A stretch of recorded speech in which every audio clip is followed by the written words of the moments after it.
Diagnostic pelvic laparoscopy is used to examine the internal organs of the pelvis in an effort to identify a specific problem. You might be advised to undergo diagnostic pelvic laparoscopy if you have pelvic pain or a mass, an abnormal accumulation of fluid, or difficulty becoming pregnant.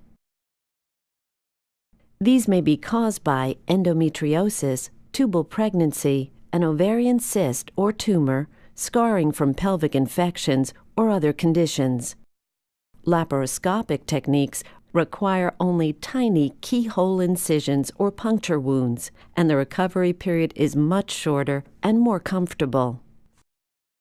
When you arrive at the hospital for your procedure, an intravenous line will be started and you may be given a sedative to help you relax. Pelvic laparoscopy is done under general anesthesia, which will put you to sleep for the duration of the operation. A breathing tube will be temporarily inserted through your mouth and into your throat to help you breathe during the operation.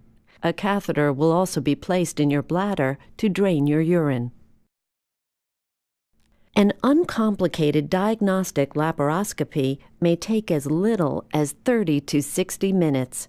Your surgeon will gain access to the interior of your pelvis by using a sharp instrument called a trocar to make a small half-inch opening or port just below your navel or umbilicus.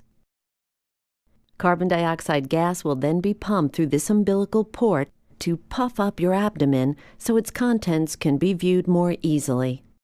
Next, your surgeon will insert the laparoscope through the umbilical port. Images from its camera are projected onto a video monitor in the operating room. Your surgeon will carefully examine your pelvic organs and tissues, looking for signs of disease that might explain your symptoms. He or she may create other ports through which instruments can be slipped.